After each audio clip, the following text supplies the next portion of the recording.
Alors que les tests du lanceur et de la capsule du programme Gemini sont effectués, les soviétiques coiffent une nouvelle fois les Américains au poteau. Le 12 octobre 1964, la première mission habitée du tout nouveau programme Vazrot envoie 3 cosmonautes dans l'espace dans un seul vaisseau, une première. Un autre défi est relevé par le bloc de l'Est quelques mois plus tard, un défi qui était l'ADN du programme Gemini et ce pourquoi les Américains s'entraînent, les sorties spatiales. Le 18 mars 1965, Alexeï Leonov devient le premier humain à s'aventurer à l'extérieur d'un vaisseau, non sans couac, avant de revenir en toute sécurité sur Terre. Aux États-Unis, il n'est pas question, pour autant, de tout laisser tomber. Oui, le premier vol habité de Gemini est en retard, en grande partie à cause des retards de lancement de Gemini 2, mais les objectifs du programme sont nécessaires pour aller sur la Lune, et il va donc falloir les valider. Le premier vol habité du programme, Gemini 3, emportera Gus Grissom et John Young en orbite basse, pour ce qui s'annonce être une mission d'essai sans risque ni complexité. Mais avant de parler en détail de cette mission, cette vidéo est sponsorisée par CyberGhost VPN. Grâce à CyberGhost, tout un monde va s'offrir à vous pour à peine plus de 2 € par mois. Non seulement CyberGhost va masquer votre IP sur les sites que vous visitez, mais il vous permet aussi, en ayant une IP étrangère, de réserver voyages et hôtels à moins cher, de visionner la saison 2023 de Formule 1 gratuitement et en français sur la RTBF, d'accéder à des articles de journaux américains bloquant les IP européennes, mais aussi d'augmenter votre catalogue de VOD en accédant au catalogue étranger de vos plateformes favorites. Avec CyberGhost, vous pouvez également vous offrir YouTube Premium à 3,70 € par mois en vous connectant avec une IP brésilienne, ce qui enlève toutes les pubs de YouTube, vous donne un accès illimité à YouTube Music qui est une super alternative à Spotify, et nous soutient financièrement bien mieux que les vues avec les publicités. Bref, en vous rendant dans le lien dans la description, vous bénéficierez de 4 mois offerts sur l'offre 2 ans, ce qui vous offrira encore plus de contenu et de sécurité sur Internet, tout en soutenant notre travail. Vous pourrez utiliser CyberGhost sur 7 appareils avec un seul compte, que ce soit Windows, Mac, iOS, Android, Linux et même vos consoles de jeux et Smart TV. Pas tout à fait convaincu ? Tentez tout de même l'aventure car vous avez 45 jours satisfaits ou remboursés. Vous n'avez donc rien à perdre et tout à gagner. Merci à CyberGhost VPN et vous de soutenir mon travail et retour à la vidéo. L'objectif de cette première mission est, selon la NASA, de démontrer et évaluer les capacités de la capsule et du lanceur et les procédures nécessaires afin de permettre les futurs vols de longue durée et les rendez-vous. À l'été 1964, les journaux avaient révélé que Grissom et Young, ainsi que le bureau des astronautes, plaidaient auprès de la NASA pour que la mission ne comporte aucune limite de temps de vol, laissant à l'équipage le choix de rentrer quand bon lui semble. Mais cette idée se heurta au refus de l'administration, puisque les stations de suivi et de relais au sol ne pourraient pas couvrir convenablement la mission au-delà de 3 orbites. Durant la courte mission, l'équipage va réaliser plusieurs poussées pour tester l'OAMS, les moteurs du module de service, en changeant plusieurs fois d'orbite. À bord également, tout un lot d'expériences vont déterminer les effets de l'espace sur le corps humain, que ce soit au niveau sanguin ou cellulaire. Enfin, une dernière expérience va tenter de rétablir le contact durant la rentrée atmosphérique en injectant de l'eau qui, combinée au plasma, pourrait réduire sa fréquence et permettre aux radios UHF d'émettre et recevoir. Gus Grissom est le commandant de cette mission. Deuxième américain dans l'espace, il manque de se noyer à son retour quand la trappe explosive se déclenche et que la capsule coule dans l'océan.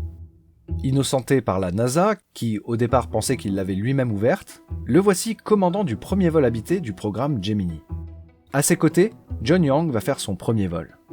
Recruté en 1962 dans le second groupe d'astronautes de la NASA, surnommé les New Nine, il sera le premier de ces astronautes à réaliser un vol spatial. L'équipage de réserve est composé de Wally Schirra, vétéran de Mercury, et Tom Stafford, astronaute des New Nine. Comme lors du programme Mercury, les astronautes ont l'honneur de pouvoir nommer leur capsule.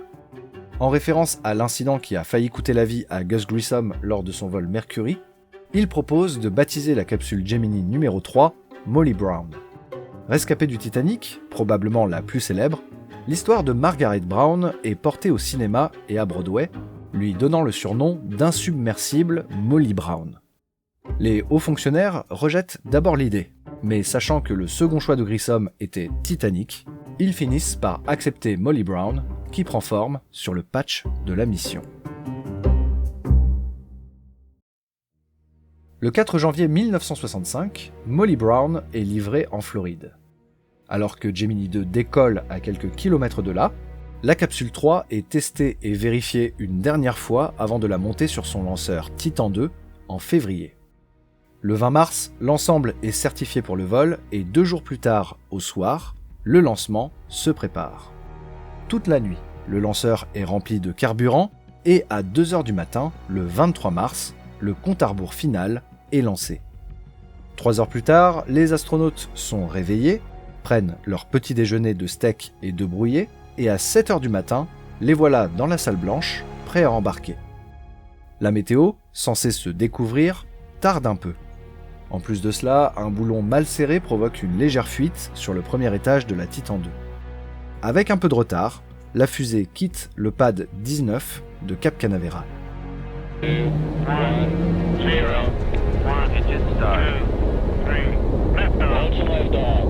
1424, 1424, 00, lift off.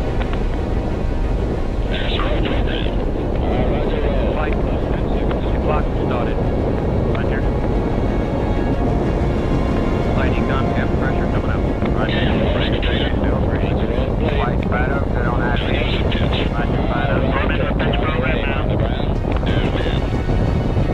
The clock's in sync, flight. Roger, how you guys? How you guys? Where to go, flight, full system. Roger. How you, Surgeon? Surgeon, go. GNC, go, flight. Ecom, go. Last 50 seconds. Roger, sounds good. Flight spider, set on by 3. Roger. Roger. How you guys? Where to go, right?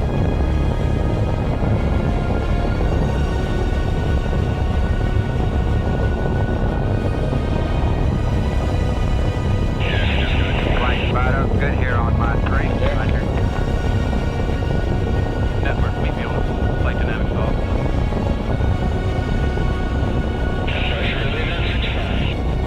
How you GNC? Go, flight.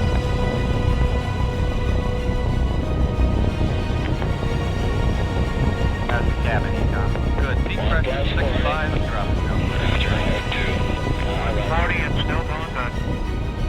DCS on day received. FCC, let us know when Max Q comes up, please.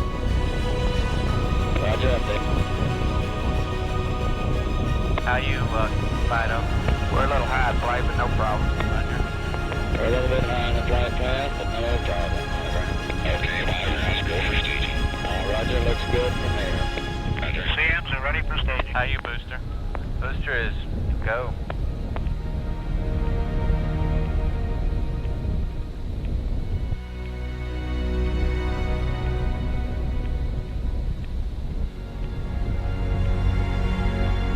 Flight Ecom, Captain Shield 5, Flight Fighter, coming up on staging, a little high, so the second update.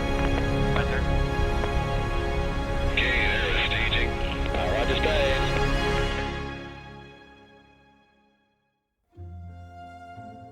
Le reste de la mise en orbite se passe plutôt bien, la capsule se plaçant sur une orbite de 122 par 175 km. Mais après 20 minutes, une petite frayeur apparaît.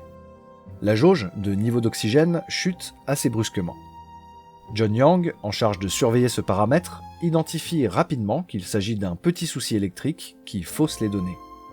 Il passe en système secondaire et la jauge affiche de nouveau les bons paramètres. Gus Grissom ruine l'expérience de croissance cellulaire. Pour l'activer, il est censé tourner une poignée, mais il le fait un peu trop fort et la casse. Son pilotage est plus propre cependant, puisqu'il réalise avec grande précision 2 manœuvres d'altitude et de plan d'orbite. Pendant ce temps, John Young a pour mission de tester la nourriture spatiale. Pour cela, la NASA fournit aux astronautes des aliments lyophilisés dans des sacs plastiques qu'ils doivent reconstituer en injectant de l'eau au moyen d'un petit pistolet. Au menu, du rôti de bœuf, du bacon, des œufs et du jus d'orange. Mais quelques heures avant le lancement, l'astronaute Wally Schirra a fait un petit cadeau à John Young.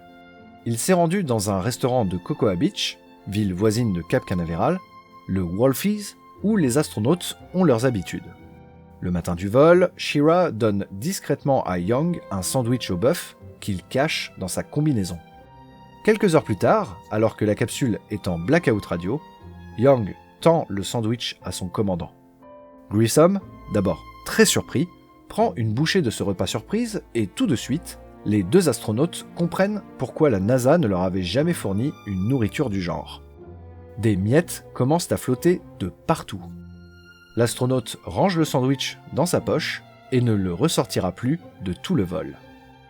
Young, se sentant un peu coupable, lui sort « C'était une idée comme une autre. Au final, pas si bonne. » Après 3 orbites, il est temps de rentrer. La procédure se déroule normalement. L'étage de service est largué, puis une série de propulseurs s'allument pour freiner la capsule et la désorbiter. Enfin, ce pack de propulseurs est largué et les deux astronautes plongent vers la Terre. John Young active l'expérience de communication à travers le plasma de la rentrée, qui donne de bons résultats. Avec l'eau projetée sur les faces de la capsule, les communications en UHF et bande C sont enfin possibles. Mais Molly Brown a un petit problème. L'ordinateur de bord affiche un décalage de 69 km sur le point d'amérissage prévu. Il est théoriquement possible de corriger cela en pilotant la capsule, en tout cas selon les tests en soufflerie réalisés quelques années auparavant, mais rien n'y fait. Au déploiement des parachutes, le changement d'attitude de Molly Brown secoue les astronautes si fort que le casque de Grissom heurte le hublot et se fend, et celui de Young est rayé. La capsule amérit à 84 km de la zone prévue. Une fois posée, Grissom est inquiet. Son hublot est recouvert par l'eau. Le parachute, non détaché, est pris par les vents, ce qui fait plonger le nez de la capsule dans l'eau. Heureusement, en le larguant, Molly Brown se remet à flotter normalement. Le navire de récupération le plus proche est à 110 km, le soleil tape sur la capsule noire qui commence à chauffer de l'intérieur. Les astronautes pourraient ouvrir les portes pour se rafraîchir en attendant les plongeurs, mais Grissom s'y refuse, probablement en raison de sa déconvenue sur Mercury Redstone 4. Pendant 30 minutes, les vagues secouent la capsule et la température monte encore. Grissom, contrairement à Young, n'a pas autant d'expérience en mer ayant servi dans l'US Air Force. Son petit déjeuner est donc évacué dans un sac. Les plongeurs arrivent enfin, placent un collier de flottaison autour de Molly Brown et les deux astronautes peuvent enfin respirer. La capsule est récupérée par l'USS Intrepid quelques heures plus tard.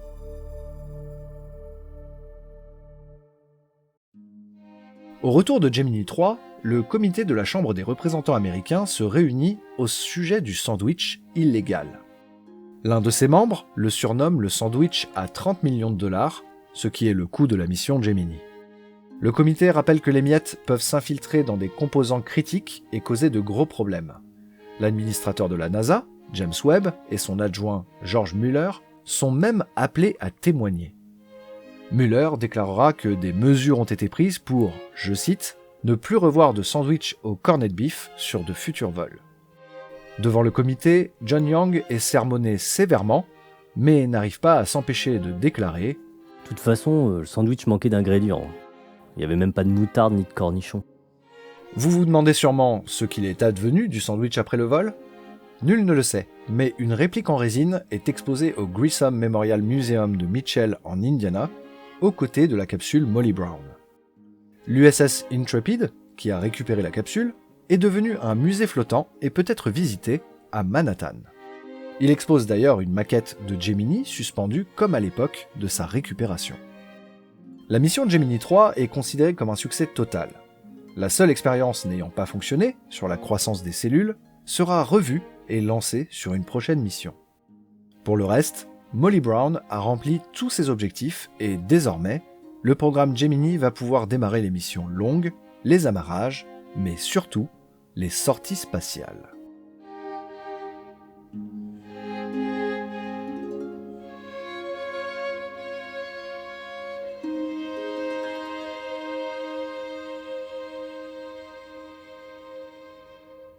J'espère que vous aurez aimé cette vidéo sur Gemini 3, elle a pris du retard et je m'en excuse. Merci énormément à CyberGhost VPN de soutenir la chaîne, n'hésitez pas à vous rendre dans la description pour obtenir une super promo sur cet outil formidable. Je vous informe également que la plateforme de dons Utip a fermé et que désormais, vous pouvez faire un don pour financer mon travail sur Ko-fi ou Patreon, au choix. Les liens sont dans la description. Sur ce, à très bientôt pour un nouvel épisode de Stardust. Ciao!